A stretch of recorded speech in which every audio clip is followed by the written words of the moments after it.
इस वीडियो में हम सारणिक के प्रगुण को समझेंगे और उस प्रगुण पर आधारित कुछ प्रश्नों को हम हल करेंगे। पहला हमारे पास प्रगुण है सारणिक का प्रगुण। यदि किसी सारणिक की किसी पंक्ति या किसी स्तंभ के सभी अवयव शून्य हो तो उस सारणिक का मान शून्य होता है। जैसे एग्जाम्पल के लिए हम ऐसा ले लेते हैं, यदि हमारे पास ऐसा दिया है 0 0 0 1 2 3 4 5 6, तो इस प्रकार से हमारे पास एक सारणिक दिया है और इसमें देखो ये पंक्ति जो है, पहली पंक्ति जो है शून्य है, तो इस सारणिक का मान हमेशा क्या होगा? शून्य होगा। इसी प्रकार यदि किसी सारणिक में स्तंभ शून्य है 4 5 6, इस प्रकार से दिया हुआ है, स्तंभ का मान शून्य है, कोई भी स्तंभ का मान शून्य है, तो उस सारणिक का मान भी शून्य होगा। ये पहला प्रगुण है। दूसरा है हमारे पास, यदि किसी सारणिक की पंक्तियों को स्तंभों में तथा या स्तंभों को पंक्तियों में परस्पर बदल दिया जाए तो सारणिक का मान अपरिवर्तित रहता है। इसका मतलब यह है कि जैसे हमारे पास एक सारणिक है 1 2 3 4 5 6 7 8 9, इस प्रकार से एक सारणिक दिया है। इसका जो हम मान हल करेंगे और यदि इस सारणिक को यदि हम उसके पंक्ति को स्तंभ में और स्तंभ को पंक्ति में चेंज कर देते हैं 1 2 3 4 5 6 7 8 9, इस प्रकार से हम पंक्ति को स्तंभ में और स्तंभों को पंक्तियों में चेंज कर देते हैं तो इस सारणिक के मान में कोई परिवर्तन नहीं होगा। इसका जो मान प्राप्त होगा वही इसका भी मान प्राप्त होगा।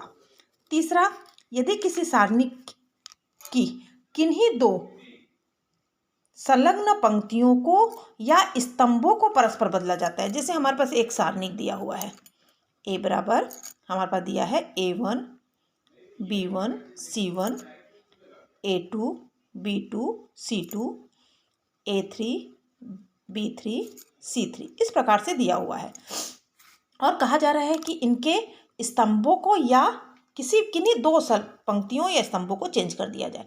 जैसे मैं इस प्रकार से कर लेती हूँ कि मैंने यहाँ पे b1 b2 और b3, केवल मैंने दो स्तंभों को चेंज कर रही हूँ, a1 a2 a3 c1 c2 c3।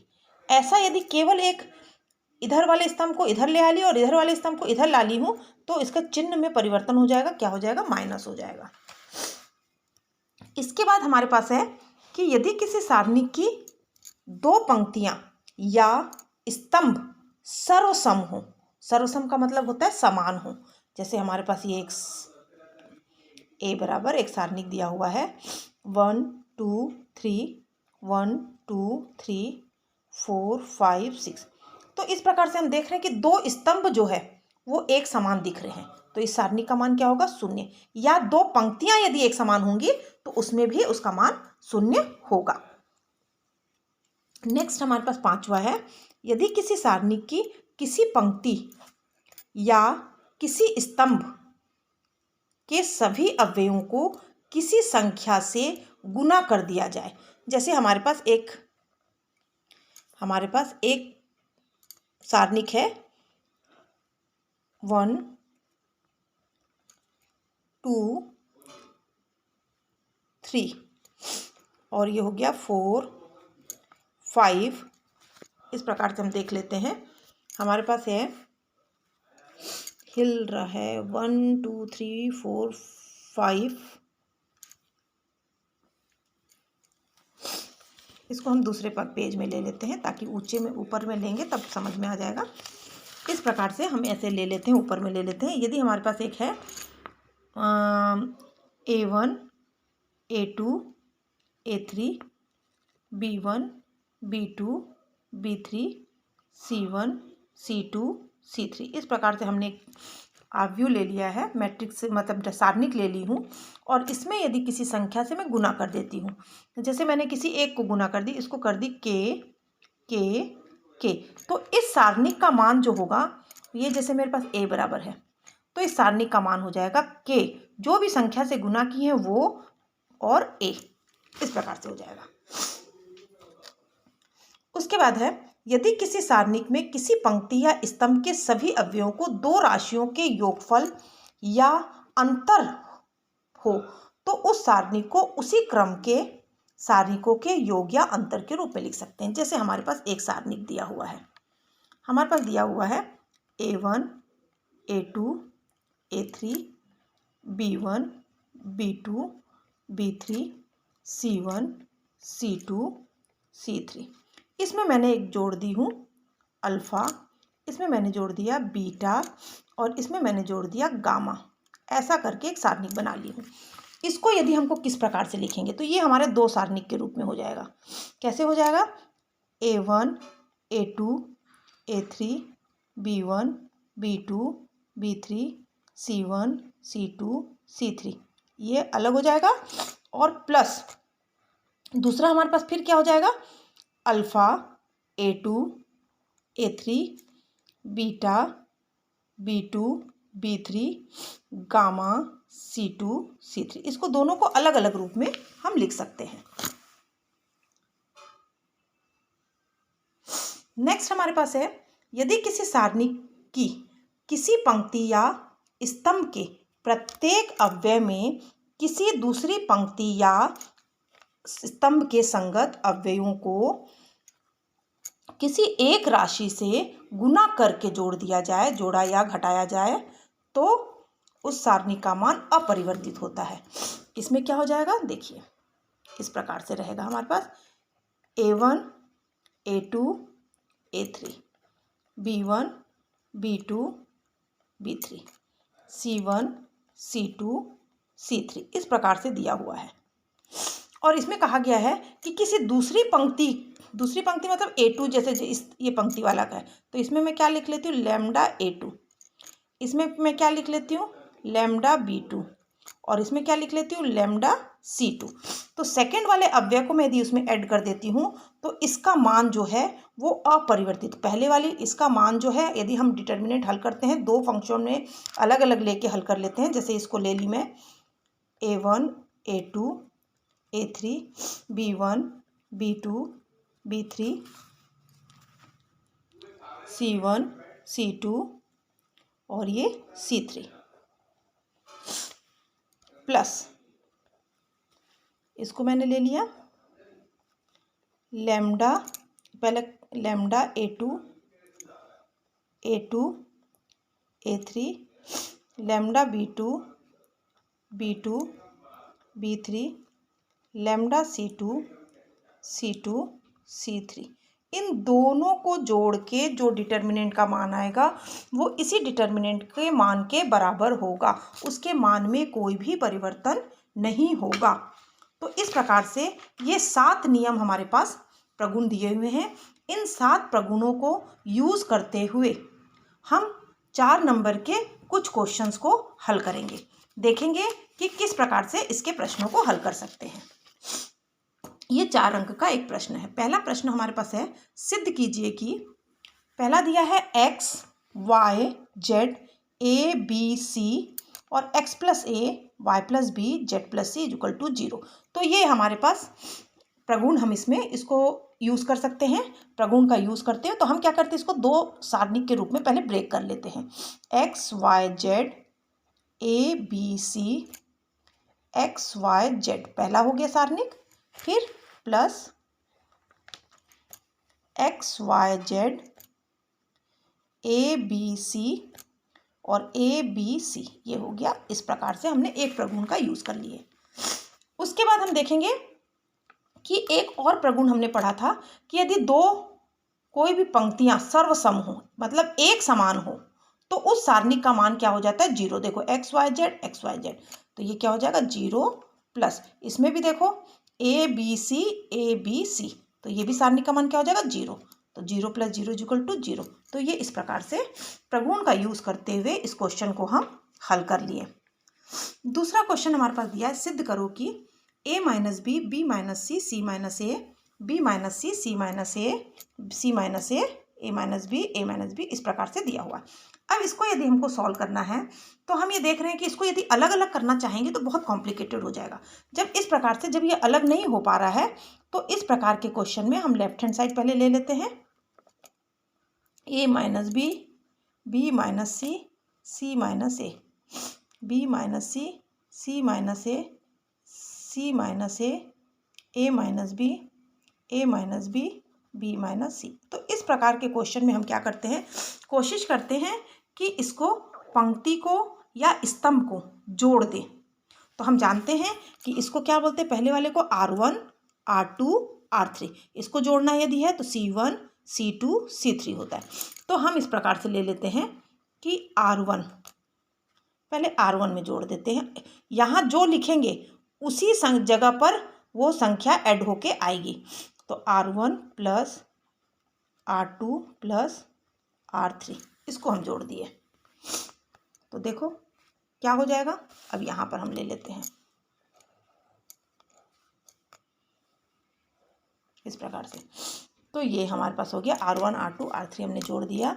तो ये हमारे पास हो गया पहला वाला। देखो क्या जुड़ गया, a minus B plus B minus C, a minus B plus B minus C plus C minus A, ये हो गया।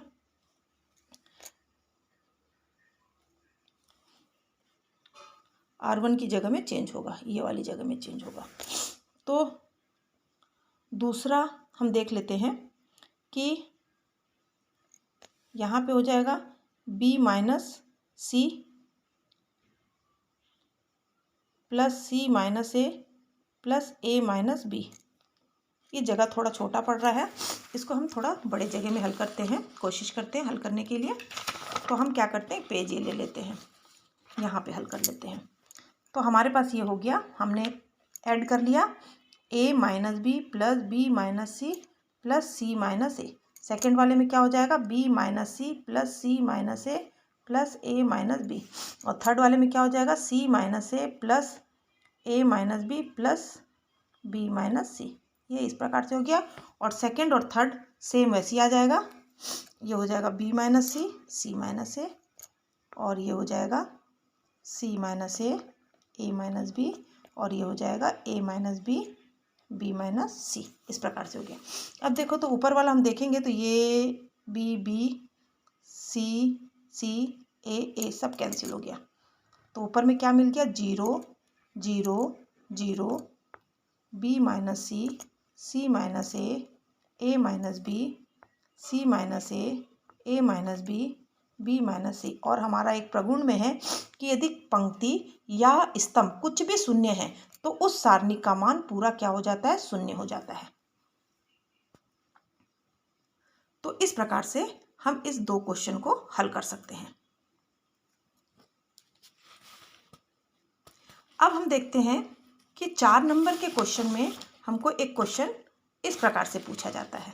4 अंक के प्रश्न में पूछा गया है कि सिद्ध करो कि 1 1 1 ए b C C a B बराबर ए माइनस बी माइनस सी और सी माइनस ए। तो हम इसमें क्या कर लेते हैं, लेफ्ट हैंड साइड ले लेते हैं। 1 1 1 ए बी सी ए बी, इस प्रकार से हमने ले लिया पहले लेफ्ट हैंड साइड। अब हम इसमें देखेंगे कि नियम हम क्या करेंगे, कुछ प्रगुण यूज करेंगे, ऐड करेंगे। या देखो कभी भी हमारे पास 1 1 1 रहे तो हमेशा कोशिश करना है कि किसी 2 को हमको 0 कर देना है और एक जो बचेगा उसके सापेक्ष हमको सारणी का मान हल कर लेना है। तो सबसे पहले हम क्या कर लेते हैं, हम ले लेते हैं कि R1 tense to R1 minus R2। हमेशा पहली वाली पंक्ति में से दूसरी पंक्ति को मैंने क्या कर दी, घटा दी। तो पहली पंक्ति में से यदि दूसरी पंक्ति को घटा रही हूँ तो स्थान किस जगह पे मिलेगा मुझे, पहली पंक्ति के स्थान पे चेंज होगा। तो ये इस प्रकार से हम कर लेते हैं चेंज। तो ये हो जाएगा 1 1 माइनस 1 0, ये हो जाएगा a माइनस बी, और ये हो जाएगा बी सी माइनस सी ए, ये हो जाएगा 1 B C A 1 C a b. इस प्रकार से हमारे पास आ गया। अब हम देख रहे हैं कि इसमें से कुछ कॉमन आ रहा है क्या, सी कॉमन आ रहा है, तो अंदर क्या बच जाएगा, बी माइनस ए। तो इसको पहले मैं कॉमन निकाल लेती हूँ, इसको ले लेती हूँ 0 1 1 ए माइनस बी सी, और इसमें से मैं क्या कर रही हूँ, सी कॉमन निकाली तो अंदर हो गया b minus a c a b, इस प्रकार से। अब देखो ऊपर से हमारे पास a माइनस बी है और यहाँ b माइनस है, यदि इसको भी a माइनस बी करूँगी तो ये साइन चेंज हो जाएगा। और पहले वाले पंक्ति में से, पहली वाली पंक्ति में से मैं a माइनस बी को कॉमन निकाल लेती हूँ। तो ये मेरे पास a माइनस बी कॉमन आ गया और अंदर मेरे पास क्या बच जाएगा, 0 1 कॉमन आ गया है। इसमें से a माइनस बी की थी इसलिए माइनस सी हो जाएगा, 1 b C A 1 C a b, इस प्रकार से आ गया। अब मुझे क्या करना है, दूसरे स्थान पे 0 लाना है, तो मतलब R2 tense to R2 minus R3। अब कर लेते हैं हम, तो ये हमारे पास आ गया a माइनस बी, इसमें देखो क्या क्या हो रहा है, ये 0 है 1 है माइनस सी। अब सेकेंड वाले में से माइनस होगा, ये वाले में 1 माइनस 1 0 b माइनस सी, और ये हो जाएगा सी ए माइनस ए बी, और ये हो जाएगा 1 सी ए बी, इस प्रकार से। इसमें भी देखो a माइनस बी, इसमें से मैं b माइनस सी कॉमन निकाल सकती हूँ, ए बाहर आ गया तो c माइनस बी होगा, और c माइनस बी की जगह में b माइनस सी करूँगी तो ये माइनस हो जाएगा। तो यहाँ पे मैं b माइनस सी भी कॉमन निकाल ले रही हूँ। तो अंदर मेरे पास क्या बच गया, 0 1 माइनस सी, यहाँ बच गया 0 1, इसमें बच जाएगा क्या कॉमन आ जाएगा मेरे पास, माइनस ए, और थर्ड में हो जाएगा 1 सी ए बी, इस प्रकार से हमारे पास आ गया। अब हमारे पास दो चीज़ 0 मिल गया है और 1 के सापेक्ष हमको निकालना है। तो जब 2 0 मिल गया तो 1 के सापेक्ष यदि हमको निकालना है तो हम कैसे निकालेंगे,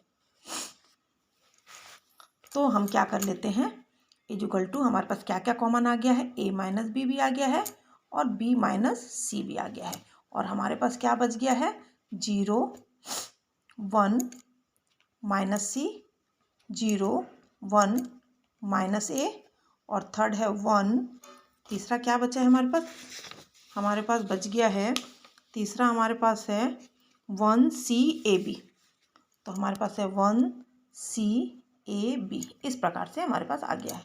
अब हम क्या कर लेते हैं, a माइनस बी माइनस सी, अब इसके रिस्पेक्ट में हमको निकालना है, 1 के रिस्पेक्ट में। तो देखो तो 1 के रिस्पेक्ट में यदि हम निकाल लेते हैं, 1 के रिस्पेक्ट में यदि निकालते हैं तो ये और ये पूरा छुप जाएगा, हमारे पास क्या बच जाएगा, 1 1 माइनस सी माइनस ए, तो ये हो जाएगा a माइनस बी माइनस सी, और इसको मल्टीप्लाई करेंगे तो ये हो जाएगा minus a minus minus plus सी, तो ये हो जाएगा a माइनस बी माइनस सी, और ये इसको क्या लिख सकते हैं, c माइनस ए, और यही क्या था, राइट हैंड साइड। तो इस प्रकार से इस क्वेश्चंस को हम प्रगुण को यूज़ करते हुए हल कर सकते हैं। इसके बाकी क्वेश्चंस को हम नेक्स्ट वीडियो में देखेंगे।